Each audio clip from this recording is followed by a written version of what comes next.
우리 시간 다 같이 조용히 묵상하면서 금요 기도회를 준비하도록 하겠습니다. 추석 명절 연휴라서 마음이 분주하고 복잡하고 바쁘겠지만 그러나 잠깐의 시간이라도 함께 마음을 모아서 기도하는 그런 시간이 되었으면 좋겠습니다. 기도하겠습니다.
사랑이 많으신 하나님, 은혜를 감사합니다. 추석 명절 연휴를 맞아서 우리 성도들이 각자 이곳저곳에서 흩어져서 명절을 보내고 있습니다. 아버지 하나님, 그러나 우리가 함께 기도하는 시간을 기억하게 하시고 잠깐의 시간이라도 마음을 모아 기도할 수 있는 은혜를 허락하여 주심을 감사합니다. 하나님 아버지, 우리 모든 성도들 어디에 흩어져 있든지 그곳에서 그 자리가 기도의 자리가 되게 하시고 또 함께 모여 하나님을 온전히 찬양하고 예배하는 시간이 올 때까지 있는 그곳에서 온전히 하나님을 예배하고 찬송하고 기도하는 삶을 살아갈 수 있도록 인도하여 주시옵소서. 감사를 드리며 예수님의 이름으로 기도드렸습니다. 아멘. 우리 함께 나누신 하나님 말씀 고린도후서 6장 1절부터 10절까지 있는 말씀입니다. 고린도후서 6장 1절부터 10절까지 있는 말씀 함께 봉독합니다. 우리가 하나님과 함께 일하는 자로서 너희를 권하노니 하나님의 은혜를 헛되이 받지 말라. 가라사대 내가 은혜 베풀 때에 너를 듣고 구원의 날에 너를 도왔다 하셨으니 보라 지금은 은혜 받을 만한 때요 보라 지금은 구원의 날이로다.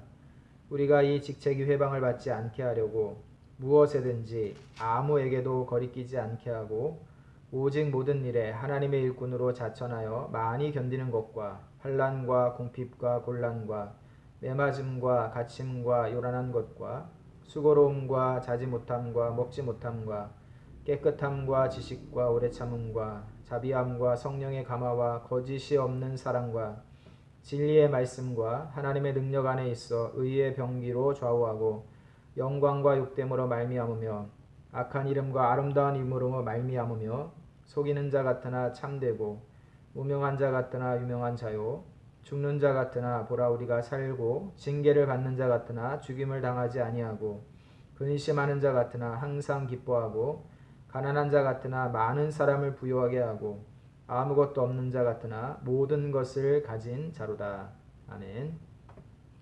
이 말씀을 가지고 은혜가 은혜되게 라는 제목으로 함께 하나님 말씀을 나누도록 하겠습니다. 우리가 어떤 모임을 가질 때에 그 모임 안에 혹은 공동체 안에 마음이 맞지 않는 사람과 함께하게 되면 그 모임이 굉장히 불편하고 어려운 경우가 있는 것을 보게 돼요. 나와 마음이 맞지 않아서 사사건건 의견이 대립이 되는 그런 사람과 함께 어떤 모임을 갖게 되거나 어떤 공동체 안에 속해 있게 되면 그 모임이나 공동체가 굉장히 불편하고 어렵죠.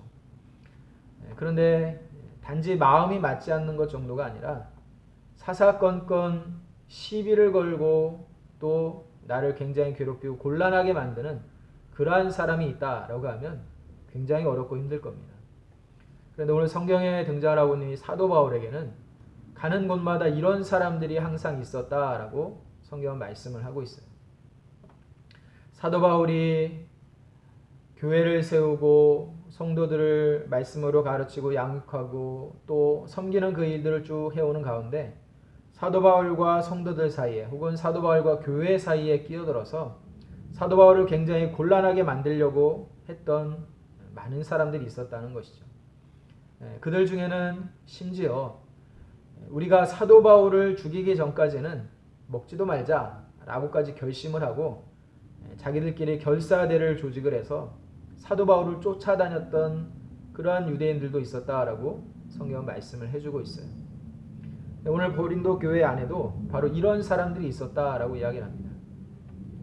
고린도 교회는 사도 바울이 복음을 전하여 세워진 교회인데도 불구하고 굉장히 문제가 많이 있었던 교회였죠. 세상 사람들 사이에서도 부끄럽게 여길 만한 음행의 문제가 교회에 있었고, 또 자기들끼리 편을 나누고 또 당을 지어서 무리를 지어서 서로가 서로를 대적하고 시기하는 그러한 모습이 있었다라고 이야기를 합니다. 뿐만 아니라 우상의 재물을 먹는 문제로 의견이 갈려서 믿음이 강한 자와 연약한 자들 사이에 서로를 비방하는 그러한 일들도 있었다라고 말씀을 하고 있죠. 문제가 굉장히 많았던 교회였는데 사도 바울이 고린도 교회를 향하여 편지를 씁니다.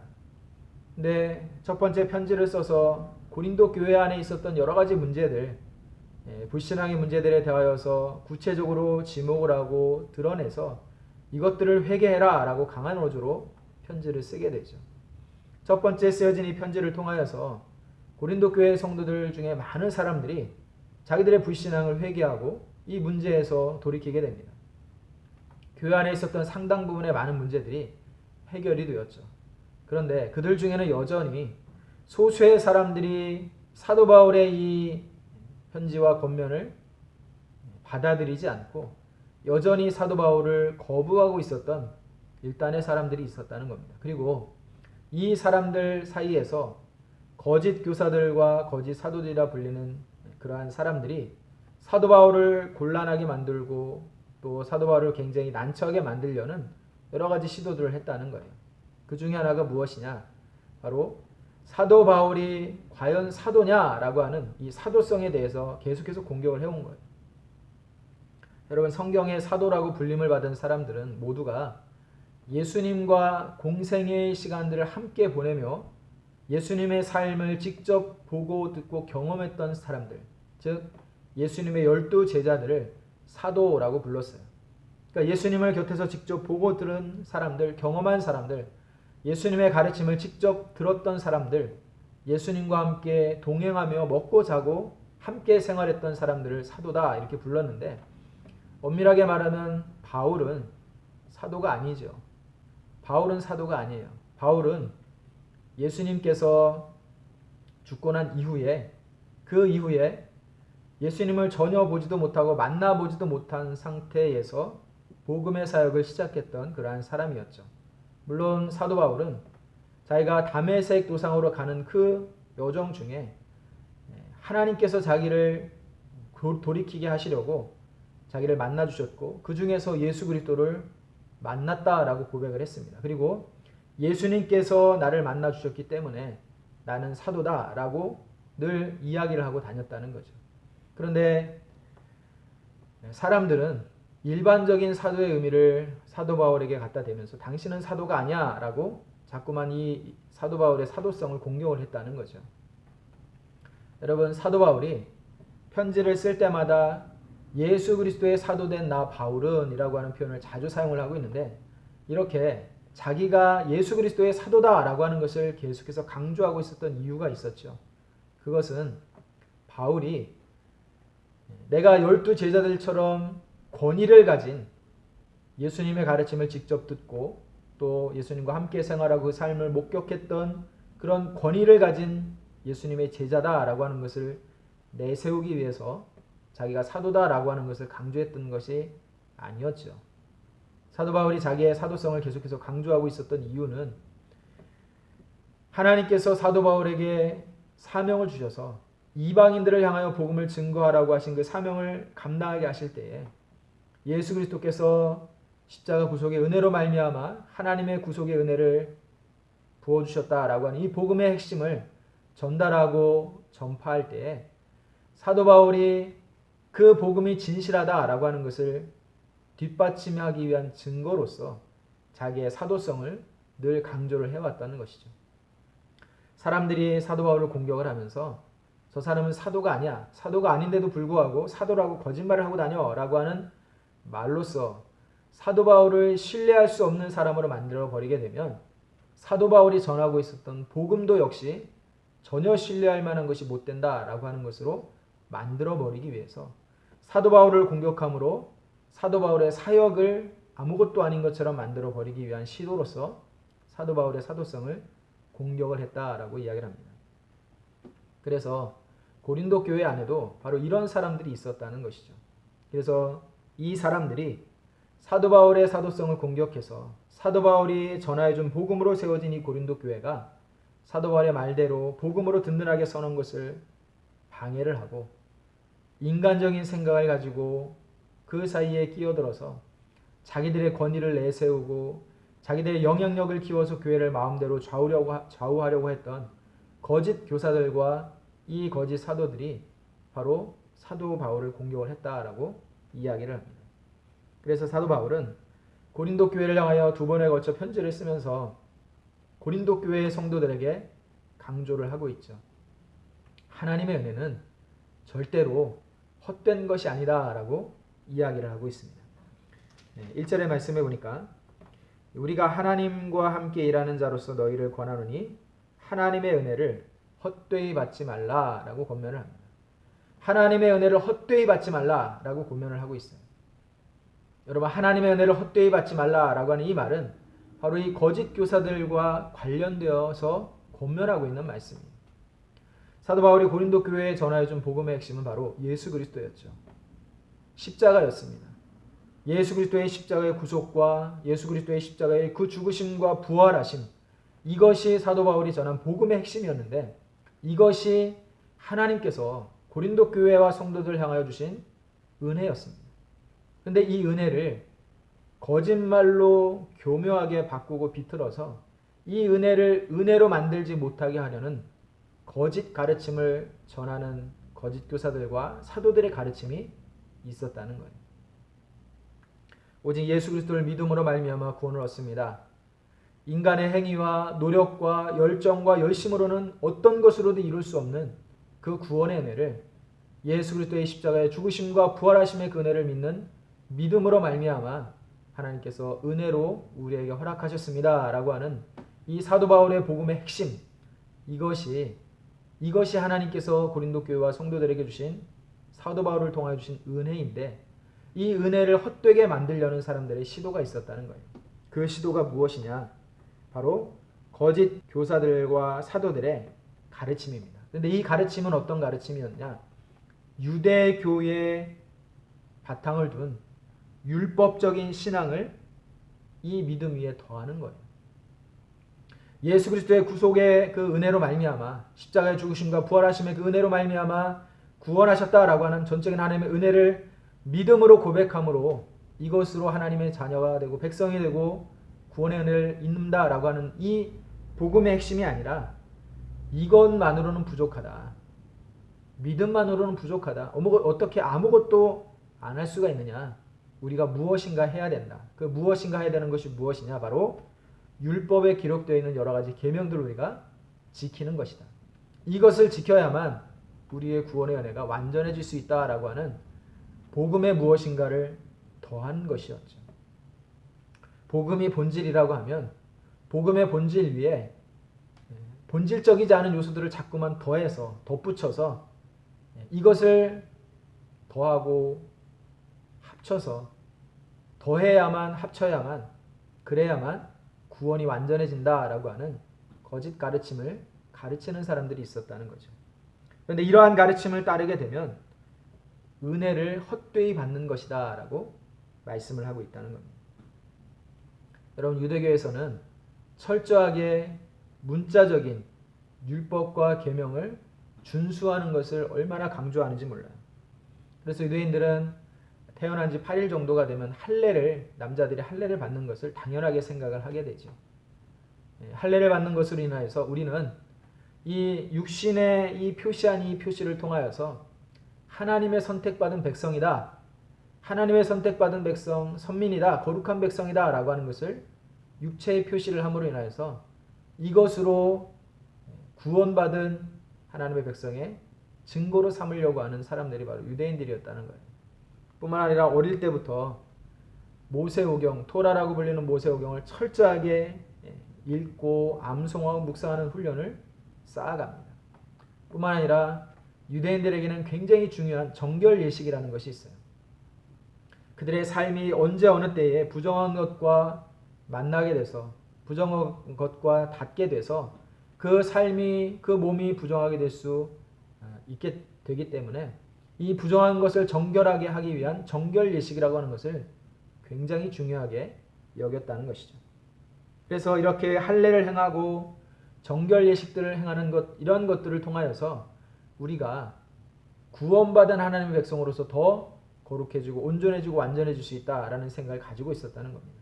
그리고 예수 그리스도를 믿음으로 말미암아 구원을 받는다라고 하는 이 사도 바울의 가르침, 이것만으로는 부족하고 이것 위에 더하여서 우리가 율법과 계명을 지키는, 철저하게 지키는 것이 더해져야만 구원이 비로소 완전해지고 온전해진다라고 하는 그런 가르침을 전하는 사람들이 바로 이 거짓 교사들과 사도들의 가르침이었다는 거예요.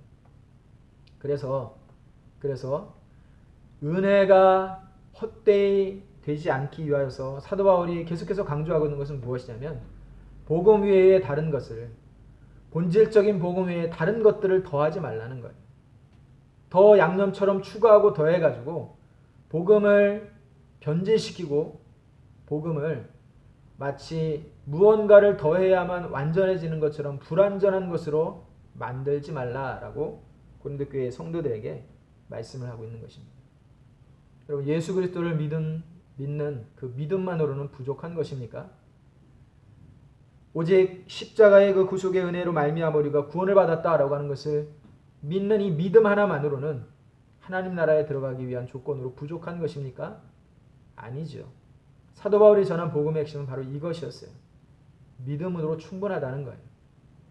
믿음으로 충분하다라고 하는 것은 무엇이냐면 하나님께서 우리를 위하여 우리를 구원하시기 위하여서 행하셨던 예수 그리스도를 보내시고 십자가의 고난과 죽음을 당하시고 부활하게 하신 이 모든 사건들은 하나님께서 행하신 전적인 하나님의 능력이고 은혜다라고 하는 것을 인정하는 것이 바로 믿음이죠. 우리가 믿는다라고 하는 것은 다른 것이 아닙니다. 하나님이 완전하시다라는 것을 믿는 거예요. 하나님께서 온전하시고 완전하신 분이심을 우리가 고백하는 겁니다. 우리를 위하여 행하신 그 놀라운 구원의 역사가 조금도 부족함이 없이 완전하다라고 하는 것을 고백하는 것이죠. 그런데 사람들은 이것만으로는 부족하지 않을까라는 생각을 하게 된다는 거죠. 거짓 교사들과 거짓 사도들의 가르침은 바로 사람들의 그 마음 한 구석에 교묘하게 감추어져 있는 혹시 이것만으로 부족하지 않은가라고 하는 생각들을 이용해서 그들에게 다른 것을 자꾸만 더하고 다른 것을 자꾸만 더해서 복음의 본질을 흐리게 만드는 그러한 사람들이었다라고 이야기를 합니다. 그래서 사도 바울은 하나님의 은혜를 헛되이 받지 말라라고 이야기를 하고 있어요. 복음만으로 충분하다는 겁니다. 사도 바울이 전했던 그 복음만으로도 충분하다. 그 외에 다른 것을 더할 필요가 없다라고 말씀을 하고 있죠. 복음 외에 다른 것을 더하게 되면 그것은 하나님의 은혜를 헛되이 받는 것이다 라고 이야기를 하고 있습니다. 또한 2절의 말씀에 보니까 가라사대 내가 은혜 베풀 때에 너를 듣고 구원의 날에 너를 도왔다 하셨으니 보라 지금은 은혜 받을 만한 때요 보라 지금은 구원의 날이로다. 은혜를 받을 만한 때요 구원의 날이다 라고 이야기를 하고 있죠. 우리가 신앙생활 할 때에 하나님의 은혜가 정말 은혜되게 살아가는 것이 너무나 중요해요. 여러분, 하나님의 은혜는 결코 제한적이지 않습니다. 그리고 부분적이지도 않죠. 하나님의 은혜는 전적인 것입니다. 하나님의 은혜는 모든 것을 다 덮을 수 있는 것이죠. 하나님의 은혜 아래 벗어날 수 있는 사람은 아무도 없다라고 이야기할 수 있습니다. 그래서 하나님의 은혜가 진정으로 은혜되게 하는 것은 무엇이냐? 우리가 하나님이 어떤 분인가를 늘 고백하는 것. 어린 시절에 어버이날 되면은 어버이 은혜 뭐 이런 것을 노래를 했어요. 불렀어요. 그런데 사실은 그 어린 시절에 불렀던 그 부모님의 은혜를 고백하는 그 노래들이 그저 1년에 한 번 지나가는 행사처럼 그렇게 했던 일들이지만 그러나 시간이 지나면서 점점 더 많이 깨닫게 되죠. 부모님의 은혜가 얼마나 컸던가. 특별히 결혼을 해서 자녀를 낳고 자녀들을 함께 기르다 보면 나를 기르면서 지금까지 나에게 쏟으셨던 부모님의 은혜와 사랑이 얼마나 컸던가라고 하는 것을 조금씩 더 많이 알아가게 됩니다. 한마디로 말하면 철이 들게 되는 거죠. 철이 들기 전에는 부족한 것, 나에게 서운하게 행하는 것 이런 것들에만 마음이 오히려 더 많이 갔었는데 철이 조금씩 들면서 시간이 지나면서 이렇게 깨달아지는 것이 부모님이 자녀들을 향하여 베푸는 그 사랑이 그 은혜가 얼마나 끝없는가 한이 없는가라고 하는 것을 조금씩 더 많이 알아가게 된다는 것입니다. 물론 사람이 죽을 때까지 철이 안 든다고 하죠. 그래서 부모님의 그 사랑과 은혜는 죽을 때까지 다 깨닫지 못하고 알지 못한다라고 이야기를 합니다. 하물며 하나님께서 우리에게 베푸신 은혜가 얼마나 크고 놀라운가를 우리가 얼마나 많이 깨닫고 알게 되겠습니까? 그러나 적어도 우리가 신앙생활을 해가면서 신앙의 연륜이 쌓아가면 쌓아갈수록 시간이 지나면 지나갈수록 우리의 신앙도 조금씩 철이 들으면 철이 들어갈수록 하나님의 은혜를 조금씩 더 많이 알아가게 되고 깨닫게 되고 고백하게 되는 것입니다. 지금은 비록 그렇지 않다 할지라도 시간이 지나고 난 이후에 과연 하나님의 은혜가 정말로 그거 놀라웠구나 라고 하는 것을 고백하고 깨닫게 되는 날들이 분명히 이르게 될 것입니다. 여러분, 하나님의 은혜를 은혜되게 살아가는 것, 그것은 다른 것이 아닙니다. 우리 안에 복음의 본질이 무엇인가를 늘 놓치지 않고 살아가는 거예요. 내가 신앙생활하는 이유가 무엇이며 하나님을 믿고 살아가는 이유가 무엇이며 이 믿음이라고 하는 것을 마음에 간직하고 있는 이유가 무엇인가라고 하는 것을 잊지 않고 살아가는 것이죠. 여러분, 복음의 본질을 잃어버리시면 절대로 안 돼요. 복음은 오직 나를 사랑하셔서 나 한 사람을 사랑하셔서 예수 그리스도를 십자가에 달려 죽게 하시고 부활하게 하신 하나님이신 하나님의 아들이신 하나님이 성자 하나님이 신이 십자가에 달려 죽으셔서 나를 구속하시기 위하여 고난과 고통을 당하시고 죽으시고 부활하신 이것이 바로 복음의 본질이죠. 그리고 이 복음의 본질을 놓치지 않고 살아가는 것, 이것이 바로 하나님의 은혜를 은혜되게 살아가는 것이다 라고 이야기할 수 있습니다. 뿐만 아니라 사도 바울은 하나님께서 자기에게 맡겨주신 이 복음의 사역을 잘 감당하기 위해서 애를 쓰며 살아가고 있다라고 고백을 하고 있는데 하나님의 일꾼이 어떤 사람인가라고 하는 것을 오늘 말씀을 통해서 이야기를 해주고 있어요.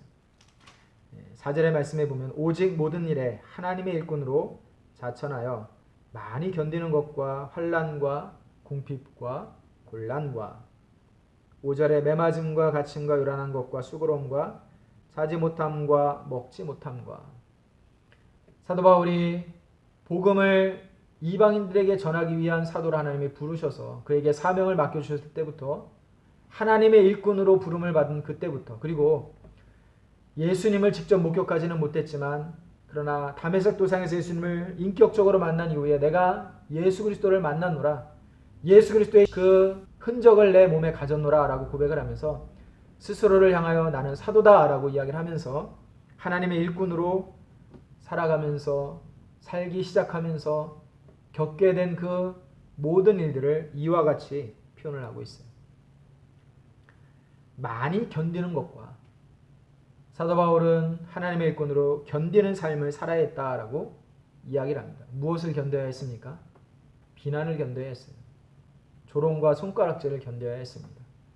욕을 하고 또 사도 바울을 쫓아다니면서 괴롭히는 사람들의 그 괴롭힘을 견뎌야 했죠. 여러분, 우리가 신앙생활 하면서 사실은 자주 해야 되는 일들 또 자주 만나게 되는 상황이 바로 이 견뎌야 되는 상황이다라고 이야기를 할 수 있어요. 애매하게 오해를 받기도 하고 또 애매하게 비난을 받기도 하고 또 자존심을 상할 만한 그러한 소리를 듣기도 하고 또 전혀 나와는 상관이 없는데도 불구하고 그러한 곤란한 상황 가운데 처해서 정말 견디기 힘들 정도로 마음이 불편하고 어려운 그런 상황 가운데 처할 때가 많이 있죠. 그러나 그러할 때에도 하나님의 일꾼으로 우리는 견디는 것이 필요할 때가 있다는 것을 사도 바울은 이야기를 하고 있죠. 뿐만 아니라 환난과 궁핍과 곤란과 이런 사도 바울이 복음을 전하는 사역을 감당하면서 당했던 그 많은 일들 가운데 이러한 상황들이 얼마나 많이 있었는지 알 수 없죠. 환난, 곤란, 궁핍. 여러분 사도 바울은 넉넉한 삶을 살지 못했어요. 사역자로서 사역을 하면서 지내왔지만 그는 동시에 일을 하면서 천막을 만들고 깁는 일을 하면서 자기의 생계를 유지하며 복음을 전하는 삶을 살았다라고 이야기를 하고 있습니다. 또 때로는 교회의 성도들을 통하 연보를 받아서 사역을 하는 그 일에 도움을 받으면서 그렇게 살았다라고 이야기를 하고 있죠. 절대로 넉넉하고 여유로운 삶을 살지 못했다라고 이야기를 하고 있습니다. 뿐만 아니라 많은 환난을 당했다라고 이야기를 하고 있죠. 사도 바울은 자기 자신이 얼마나 많은 환난을 당했는가라고 하는 것을 스스로 이야기를 합니다. 매를 많이 맞았다라고 이야기를 하고 있죠. 40에 하나 감한 매를 5번이나 맞았다라고 이야기를 하고 있어요. 뿐만 아니라 배를 타고 가다가 배가 파손이 돼가지고 표를 하는 삶을 살기도 했고 또 사람들에게 끌려가서 옥에 갇혀서 있었을 때도 있었고 또 배고픔과 추위를 견뎌야 했고 또 복음을 전하고 다니는 그 길에서 강도를 만나기도 했다라고 이야기를 합니다. 이렇게 많은 환난을 그가 당했다라고 이야기를 하고 있죠. 뿐만 아니라 요란한 것과 수고로움과 자지 못함과 먹지 못함과 피곤한 인생을 살았다는 거예요. 복음을 전하면서 편안하고 평안하게 그렇게 지내는 시간들보다는 피곤하고 힘든 그러한 시간들이 훨씬 많았다라고 그런 이야기를 하고 있어요. 매를 맞기도 하고 잠도 못 자고 먹지도 못하고 근심에 사로잡히고 환난과 곤란 가운데 그렇게 처하고 이러한 일들을 많이 당하면서 그렇게 지냈는데 사도 바울이 이렇게 이야기를 하고 있는 이유가 무엇입니까? 하나님의 일꾼으로 일하는 일들을 하는 것을 사도 바울은 지극히 당연하게 여겼다는 거예요. 내가 하나님의 일을 하면서 믿음을 잘 지키며 하나님의 일을 하면서 살아가는데 어찌하여 나에게 이런 어려움이 찾아오는가? 불평하고 원망하지 않았다는 거예요. 하나님의 일꾼으로 내가 하나님의 일을 하면서 당하게 된 이 모든 어려움들과 문제들이 당연한 것처럼 그는 그렇게 생각을 했다는 거죠. 왜냐하면 하나님의 일이란 바로 그런 것이다 라고 그는 고백을 하고 있습니다. 우리가 신앙생활을 하다 보면 사실은 우리가 기대하고 원하고 생각하였던 것과는 정반대의 상황들이 나타날 때가 참 많이 있어요. 여러분 이왕이면 다홍치마라는 말을 아시죠? 좋은 게 좋다라고 이야기를 합니다. 이왕이면 더 좋은 게 좋은 거다라고 이야기를 하죠. 그런데 여러분 신앙생활이 이왕이면 다홍치마 같은 그런 신앙생활인 경우가 그렇게 많지가 않아요. 교회를 다니기 시작을 했더니 물론 그런 분들도 많이 있어요. 하나님 앞에 기도하고 신앙생활 열심히 하고 또 작정하고 기도하고 금식하면서 살았더니 하나님께서 매 순간마다 내 삶 가운데 문제도 해결해 주시고 어려움도 해결해 주시고 이렇게 하는 것을 내가 경험했다. 근데 그렇다고 해서 하나님께서 우리의 인생의 모든 문제를 다 해결해 주시는 해결사의 하나님이냐? 그렇지 않다는 거예요. 우리가 가만히 살펴보면 매 순간마다 하나님께서 우리의 삶에 은혜를 베푸시고 도우시는 그 목적이 무엇인가를 곰곰이 생각하면 결국 그것은 무엇이냐? 우리의 신앙의 성숙을 위해서 그렇게 하시는 것이지 단지 우리의 삶이 편안하고 안락한 삶으로 그렇게 바꿔주기를 원하셔서 그렇게 하시는 것은 아니다라고 이야기를 할 수 있어요. 이스라엘 백성들이 가나안 땅에 들어가기 전에 하나님께서 뭐라고 경고의 말씀을 해주시느냐? 하나님께서 이스라엘 백성들을 가나안 땅으로 인도하여 들으실 것이다. 그리고 젖과 꿀이 흐르는 그 땅에서 하나님께서 복을 누리게 하실 것이다. 그러나 만일 그 들어간 땅에서 하나님의 말씀을 잊고 잊어버리고 하나님을 떠나고 불신앙하게 되면 그 축복의 땅 안에서 너희가 저주받은 인생을 살게 될 거다라고 경고의 말씀을 해줘요. 여러분 하나님께서 이스라엘 백성들을 단지 젖과 꿀이 흐르는 가나안 땅에 들어가서 마음 놓고 풍성한 삶을 누리며 살도록 하기 위해서 그 땅에 들여보내셨느냐? 아니죠. 젖과 꿀이 흐르는 축복의 땅이라 부르는 그 가나안 땅을 하나님의 백성들이 살아가는 아름다운 믿음의 땅으로 만들어 가라고 그 땅에 들여보내신 거예요. 단지 잘 먹고 잘 살기 위한 목적으로 그 땅에 보내시려고 한다면 사실 가나안 땅보다 이스라엘 백성들이 살고 있던 고센 땅이 훨씬 더 비옥하고 풍요로운 땅이에요. 가나안 땅이야 갈릴리 호수 주변과 이 해안 평야 그 지역을 제외하고는 국토의 거의 한 5분의 4 정도는 메마른 광야의 땅입니다. 비가 많이 내리고 비옥한 땅은 그렇게 얼마 되지 않아요. 근데 이스라엘 12지파가 가나안 땅 전체에 골고루 분배를 받아서 지내게 되었는데 많은 지파들이 한 두세 지파 빼고는 많은 지파들이 비가 부족하고 물이 부족한 땅에서 살아야만 했죠. 그런 땅에 들어가서 살게 되는 것이 얼마나 힘들고 고단하겠어요. 그러나 하나님은 그 땅을 축복의 땅, 젖과 꿀이 흐르는 땅이라고 말씀을 하세요. 그것은 무엇이냐? 하나님께서 들여보내신 그 땅이 축복의 땅이 되게 하나님께서 만드시겠다는 거예요. 그 땅의 불신앙을 다 제거하고 쫓아내버리고 이스라엘 백성들로 하여금 하나님을 온전히 섬기는 하나님의 백성들이 살아가는 아름다운 믿음의 땅을 하나님이 만들어 가실 것이고 그러한 그들의 삶에 하나님께서 복을 주시겠다라고 약속하셨다는 거죠. 그런데 하나님이 약속하신 그 약속의 말씀을 이스라엘 백성들이 잊어버렸죠. 잊어버리게 되자 여러분 그 땅은 더 이상 축복의 땅이 아니라 그들의 삶을 피곤하게 만드는 저주의 땅처럼 바뀌게 된 것을 보게 되죠.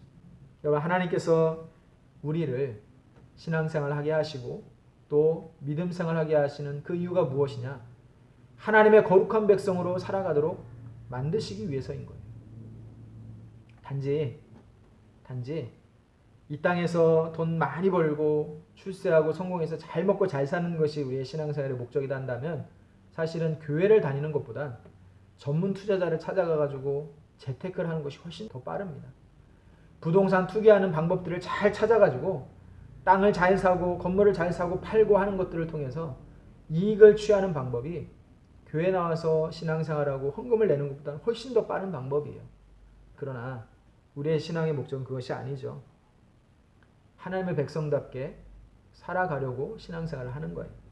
그렇다고 한다면 사도 바울이 하나님의 일꾼으로 살아가기 시작하면서 당하게 된 이 모든 어려움과 곤란과 이 환난들이 사도 바울에게는 당연한 것처럼 여겨졌던 것이다 라고 이야기를 하고 있어요. 왜? 하나님의 일꾼으로 살아가는 것은 세상의 명예와 또 인정받음과 하나님께서 말씀하신 그 말씀을 따라서 복음을 위해서 자기를 희생하고 자기를 낮추고 자기를 비우는 그러한 과정이었기 때문이죠. 여러분 하나님의 일꾼으로 사명자로 살아가는 자들에게만 이런 것이 해당이 되느냐? 아닙니다. 성도라는 이름으로 이 땅을 살아가는 저와 여러분들에게도 동일하게 적용이 되고 해당이 되는 문제라는 것이죠.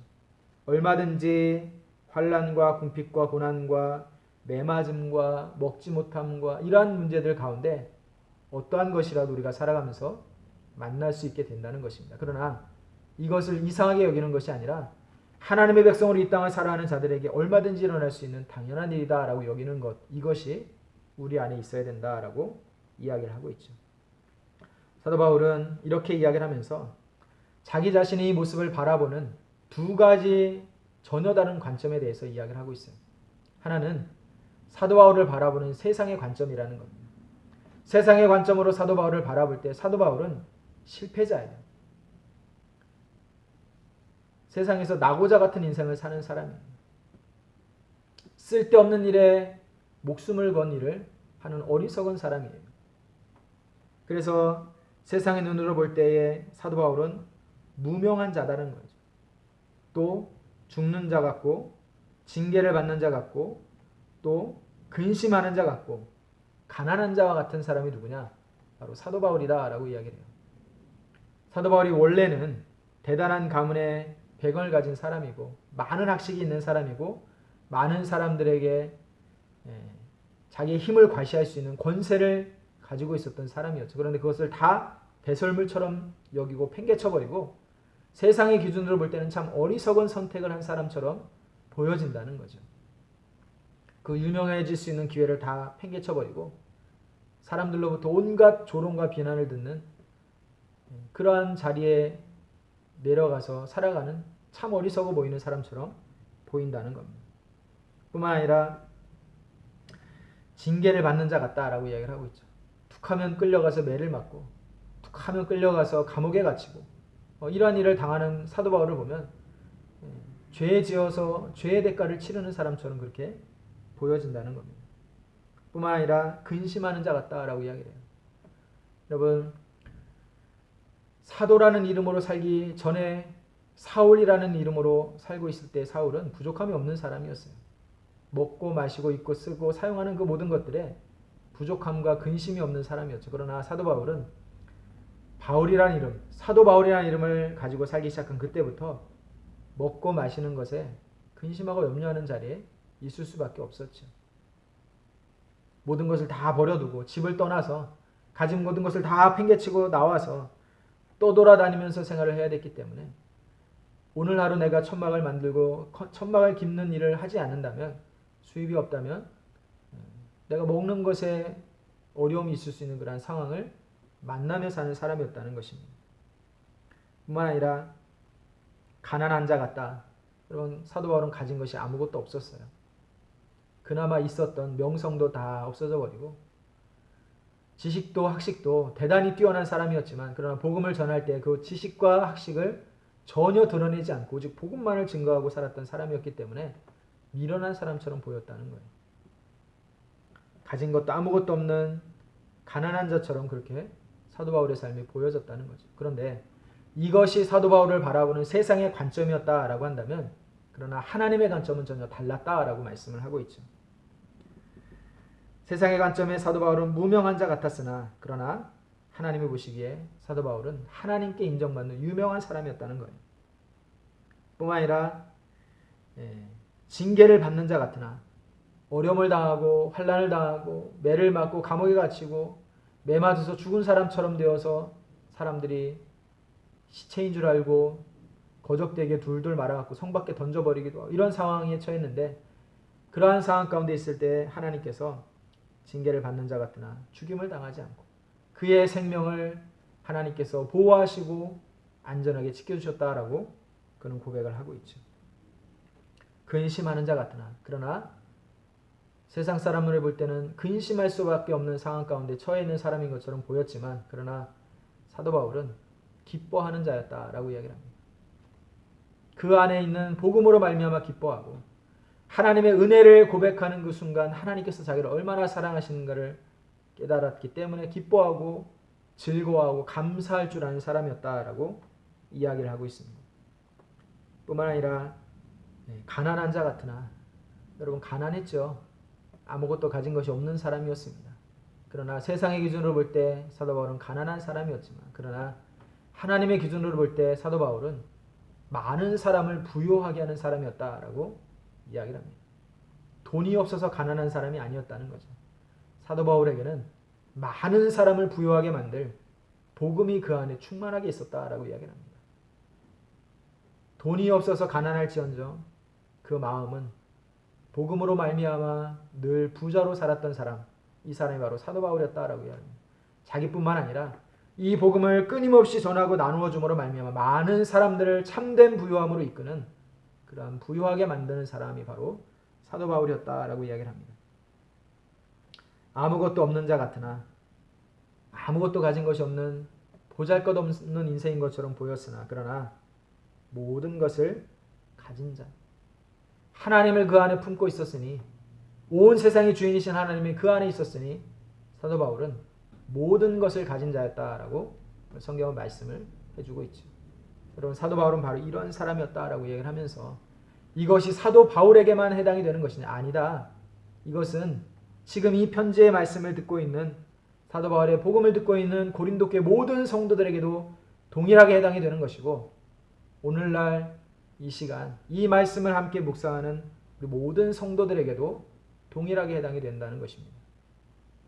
사도 바울처럼 저와 여러분들도 하나님의 복음이 우리 안에 있어서 그 복음으로 말미암아 복음의 일을 하게 하시는 하나님의 사람들로 이 땅을 살아가는 것이고, 세상의 기준으로 볼 때는 보잘것없고 미련하고 없고 가난하고 그런 사람들 것처럼 보이지만, 그러나 하나님의 기준으로 볼 때 우리는 모든 것을 소유한, 모든 것을 가진 사람, 또 우리 안에 하나님께 주신 그 복음으로 말미암아 우리는 이 세상의 기준으로는 도저히 이해할 수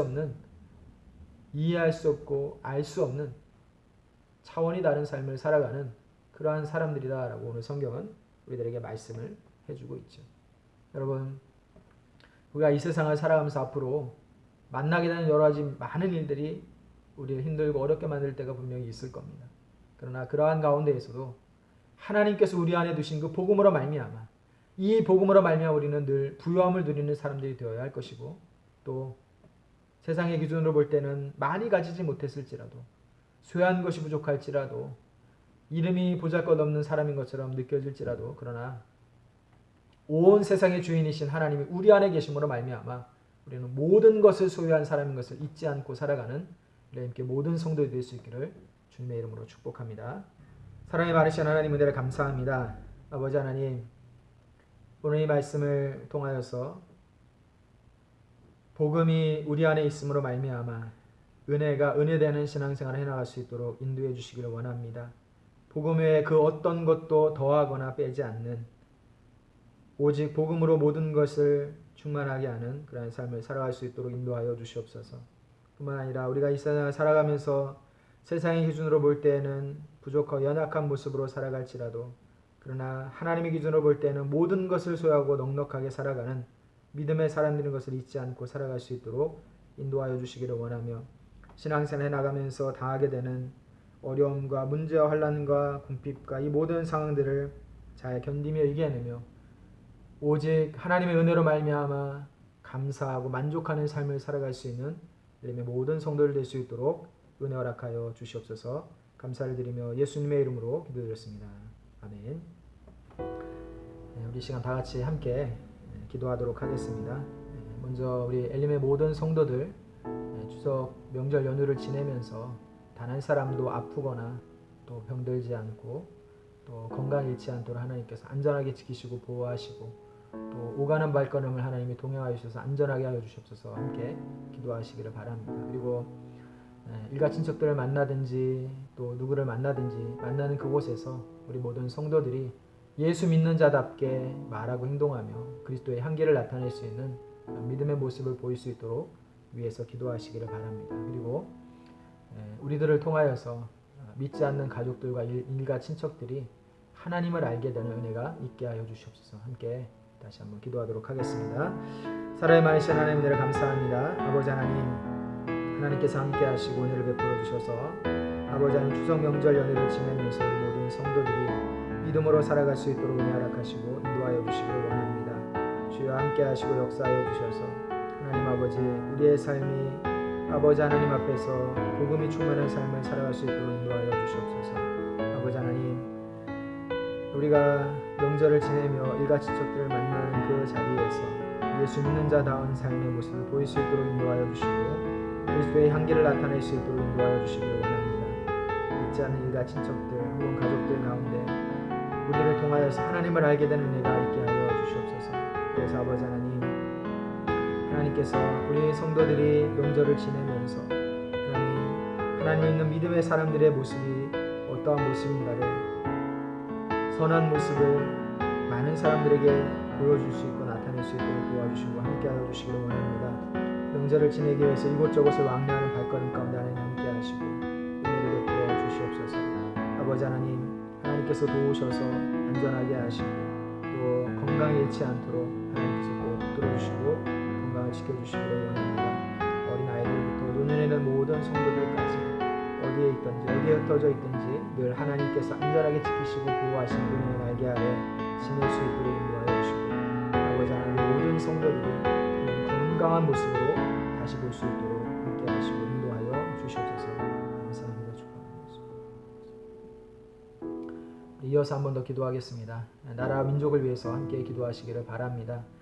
코로나로 인하여서 나라가 더 이상 어지럽지 않도록 이것이 잘 정리가 될 수 있도록 위해서 기도하시고 또 경제가 더 이상 악화되지 않도록 하나님 이 어려움들을 빨리 극복하고 잘 극복해 나갈 수 있도록 인도하여 주시옵소서. 함께 기도하시길 바랍니다. 정치가 늘 어지럽고 혼란스럽습니다. 무엇을 하든지 물어뜯고 비난하기만 바쁜 그런 정치가 아니라 진정으로 백성을 위하고 나라를 위하는 정치가 무엇인지를 함께 고민하는 그러한 정치인들이 될 수 있도록 인도하여 주옵소서. 함께 기도하시길 바랍니다. 또 북한과의 관계가 굉장히 소란스럽죠. 하나님 이 나라가 자주국방할 수 있는 스스로 나라를 지킬 수 있는 힘을 기르는 나라가 되게 하시고 안보와 국방에 빈틈이 없는 그런 나라가 될 수 있도록 인도하여 주시옵소서. 함께 기도하시길 바랍니다. 이런 말이 있어요. 평화를 원하거든 전쟁 준비를 하라라는 말이 있다고 해요. 그러니까 그냥 말로만 평화를 원한다고 해서 평화가 얻어지는 것이 아니라 힘을 가지고 있을 때 평화를 얻을 수 있다는 것이죠. 그러니까 이 나라가 방산 비리도 다 사라지고 온전히 나라가 이 나라를 지키기 위한 힘을 기르는 일에 빈틈없이 잘 준비하여서 어떠한 나라로부터도 위협당하지 않는 그러한 힘 있는 나라로 설 수 있도록 이 안보와 국방을 위해서도 함께 기도하시길 바랍니다. 나라 민족을 위해서 함께 기도하겠습니다. 사랑의 많으신 하나님의 은혜를 감사합니다. 이 나라 이 민족을 하나님께서 붙들어 주시옵소서. 아버지 하나님 특별히 코로나가 장기화되는 가운데 전 세계적인 혼란이 그치지 않는 가운데 있습니다. 그러나 그러한 가운데도 이 나라가 여전히 아버지 하나님 지혜롭게 잘 대처함으로 인하여서 큰 혼란과 어려움이 없는 그런 상황 가운데 있습니다. 하나님 그러나 언제 어느 때 무슨 일이 일어날지 알 수 없는 불안한 상황이 계속되고 있습니다. 하나님 이 문제로부터 이 나라를 안전하게 하여 주시기를 원합니다. 특별히 어리석은 행동을 하는 사람들로 인하여서 문제가 더 확산되지 않도록 인도해 주시기 원합니다. 특별히 종교계가 세상의 근심이 되고 있습니다. 신천지와 사랑제일교회와 같은 구분별한 사람들 때문에 맹목적인 신앙을 가진 사람들 때문에 문제가 확산되지 않도록 인도해 주시고 또다시 이러한 일들이 교회라는 이름을 가지고 있는 아버지 하나님이여 그러한 사람들을 통하여서 벌어짐으로 인하여서 세상 가운데 교회가 그 힘을 잃어가고 맛을 잃어가고 빛을 잃어가는 교회가 되지 않도록 은혜 허락하여 주시옵소서. 아버지 하나님 대통령과 위정자들을 하나님 붙들어 주시기 원합니다. 정치 또 당리당략에 얽매여서 서로를 비난하고 헐뜯기에만 바쁜 그러한 정치인들이 되지 않게 하시고 하나님 진정으로 이 어려운 시국에 나라를 위하고 백성들 국민을 위할 수 있는 진정한 정치가 무엇인지를 알 수 있는 깨닫고 행할 수 있는 그러한 정치인들 될 수 있도록 인도하여 주시고 개인의 욕심을 차리기 위하여서 정치에 뛰어든 사람들을 다 아버지 하나님과 속가내고 제거하게 하시고 오직 진정으로 나라를 위하는 제대로 된 정치인들이 세워질 수 있도록 인도하여 주시옵소서. 경제가 너무나 어렵고 곤란한 가운데 있습니다. 하나님 어려운 경제의 사정들을 아버지 하나님께서 하나님 잘 극복하고 이겨낼 수 있도록 하나님 도와주시길 원합니다. 이 나라의 경제의 근간이 흔들리지 않도록 인도하여 주시고 하나님 아버지 세계와의 관계 속에서 어려움 당하지 않도록 인도하여 주시며 아버지 하나님이여 인생 경제가 흔들리지 않게 하여 주시고 하나님 경제의 정책을 잘 수립하고 또 펼칠 수 있도록 하나님 위정자들에게 지혜를 더하여 주시기를 원합니다. 아버지 하나님께서 또한 이 나라 이 민족이 늘 전쟁 위협 가운데 시달려 왔습니다. 하나님 더 이상 전쟁 위협이 있지 않게 하옵소서. 사라지게 하시고 아버지 하나님 이 나라를 스스로 지키고자 하는 그 힘과 의지가 더욱더 굳건해질 수 있도록 인도하여 주시며 아버지 하나님이여 안보와 국방에 전혀 빈틈이 없는 든든한 나라가 될 수 있도록 도와주시옵소서. 하나님 아버지 방산 비리와 같은 그러한 비리들이 다 사라지게 하시고 국력을 키우는 모든 일에 아버지 하나님이여 역량을 집중할 수 있도록 하나님께서 은혜 도하여 주시옵소서. 그리하여서 이 땅에 전쟁이 완전히 사라지게 하시고 저 북녘 땅에 복음이 증거가 되고 또 아버지 하나님이여 한 민족을 이룰 수 있는 그날이 속히 올 수 있도록 은혜 허락하여 주시옵소서. 아버지 이 땅을 지배하고 있는 분열과 대립과 분쟁이 사라지게 하시고 화합과 하나님이 이 땅 가운데 있게 하여 주시옵소서. 하나님 인도하실 줄 믿고 감사드립니다. 우리 교회를 위해서 한 번 더 기도하겠습니다. 우리 엘렘 교회를 하나님께서 붙들어 주시고 건강하게 하시고 믿음으로 든든하게 서는 교회가 되게 하여 주시옵소서. 함께 기도하시길 바랍니다. 코로나 때문에 어려움 가운데 있지만 그러나 믿음이 흐트러지지 않고 모든 성도들이 또 한 마음으로 이 어려운 시기들을 잘 이겨내고 또 한 자리에 모여서 하나님 온전히 예배할 수 있는 그날이 속히 오게 하여 주시옵소서. 함께 기도하시기를 바랍니다. 또 우리 교회가 돕고 또 후원하고 있는 선교하고 있는 선교사님들을 위해서 기도해 주시길 바랍니다. 제이준 선교사님 가정과 이건복 선교사님 가정, 박명수 선교사님 가정을 하나님께서 꼭 붙들어 주시고 그 라오스, 태국, 인도네시아 그 각 나라들도 하나님께서 안정되게 하시고 하나님 그들의 사역과 가정에 문제가 생기지 않도록 건강으로 지켜주시고 사역의 방향을 하나님께서 이끌어 주시옵소서. 함께 기도하시기를 바랍니다. 그리고 우리 엘림교회를 하나님께서 세우시고 이끌어 주셨는데 우리 원로 목사님 비롯해서 저를 위해서도 기도해 주시고 우리 당회 장로님들과 교회 중직자들이 든든하게 각자의 자리에서 기둥과 같이 교회를 잘 섬기고 세워갈 수 있도록 하나님 힘과 능력과 지혜를 더해 주시고 겸손함을 허락하여 주시옵소서. 함께 기도하시길 바랍니다. 기도하겠습니다. 사랑과 은혜가 많으신 하나님 감사합니다. 하나님께서 세우신 교회를 하나님께서 힘있게 하시고 더 건강하게 하시고 아버지 하나님 더 든든하게 세워주시길 원합니다. 하나님 복음으로 무장된 교회가 되게 하여 주시옵소서. 하나님의 진리의 말씀으로 흔들리지 않는 견고한 터를 세우는 교회가 되게 하여 주시옵소서. 아버지 하나님 교회의 사명을 잊지 않게 하시고 교회의 본질을 잃어버리지 않는 교회가 되게 하여 주시길 원합니다. 소금과 같이 빛과 같이 세상을 밝히고 세상의 썩어짐을 막아내는 그러한 교회가 될 수 있도록 은혜 허락하여 주시옵소서. 아버지 하나님 지역사를 위해 교회가 감당해야 될 사명도 감당케 하시고 또 아버지 하나님이여 교회 안에서 또 아버지 하나님이여 감당해야 될 그 사명도 잘 감당할 수 있는 교회가 될 수 있도록 은혜 허락하여 주시길 원합니다. 하나님 아버지 하나님께서 특별히 교회를 통하여서 선교하고는 선교지의 선교사님들과 그 가정을 하나님 붙들어 주시길 원합니다. 제2준송회점의 가정을 하나님께서 건강하게 지켜주시길 원합니다. 라오스 지역을 그 나라를 하나님께서 안정되게 하여 주시옵소서.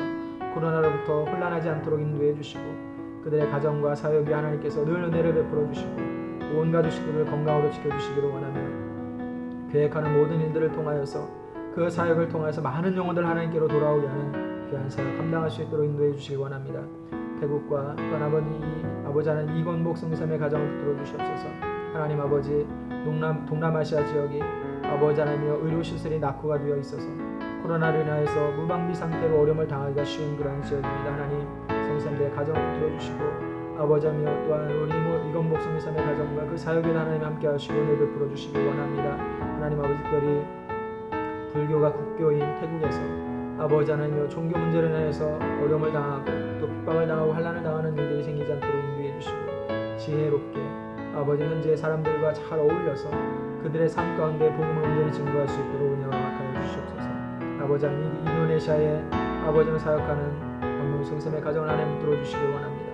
아버지 그 가정 가운데 하나님 함께 하시고 우리 아버지 하나님 전 세계에 가장 많은 이슬람 인구를 가지고 있는 아버지 하나님 인도네시아에 하나님 그 사역에 하나님께서 함께하여 주시기 원합니다.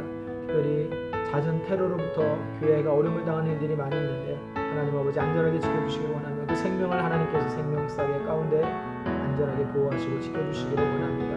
그들의 사역의 그 방향 가운데 하나님이 함께하시고 무엇을 하든지 어디에 있든지 늘 하나님이 함께하시는 아름다운 사역 감당할 수 있도록 인도하여 주시옵소서.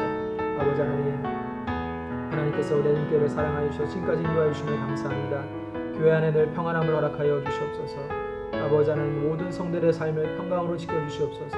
아버지 하나님 특별히 교회를 위하여 세우신 하나님의 사역자들과 직분자들 중직자들 하나님 붙들어주시기 원합니다. 원로 목사님의 가정을 건강으로 지켜주시고 특별히 사모님 하나님께서 건강을 속히 회복할 수 있도록 인도하여 주시고 교통사고 후유증이 다 완치가 되게 하시고 또 수술한 부위가 깨끗하게 잘 아물어서 아무 이상 없이 일상생활하는데 조금 불편 없도록 하나님 인도하여 주시기 원합니다. 아버지 하나님 부족한 자를 세우셨사오니 가정 위에 하나님이 함께하여 주시고 아버지 하나님 주의 몸된 교회를 온전히 잘 세워가 이끌어갈 수 있도록 지혜와 명철을 더하여 주시고 겸손함을 허락하여 주시옵소서. 당회 장로님들을 세우셨습니다. 하나님 교회를 대표하고 잘 이끌어갈 수 있는 지혜를 주시고 모든 성도들의 마음을 잘 헤아릴 수 있는 넓은 마음을 허락하여 주시며 겸손함을 허락하여 주셔서 주의 몸된 교회를 잘 세워갈 수 있도록 도와주시옵소서. 검사님 한 수입사님 중시자들을 세우셨사오니 아버지 흔들리지 않는 아버지 믿음의 사람들 되게 하시고 각자의 삶의 자리에서 교회를 든든하게 기둥과 같이 세워가고 섬겨갈 수 있는 귀한 직분자들과 일꾼들 될 수 있도록 은혜 허락하여 주시옵소서. 하나님 감사합니다. 오늘도 함께하는 그 시간들을 통하여서 아버지 기도의 시간을 통하여서 우리의 마음이 하나가 되게 하시고 영적으로 교통하게 하시니 감사합니다. 아버지 하나님 같은 기도의 제목을 가지고 기도하는 기도가 우리의 삶 가운데 늘 끊이지 않게 하시고 하나님의 뜻을 구하고 하나님 나라의 의를 구하는 선한 기도가 될 수 있도록 인도하여 주시옵소서. 감사합니다. 축복하며 예수님의 이름으로 기도드렸습니다. 아멘.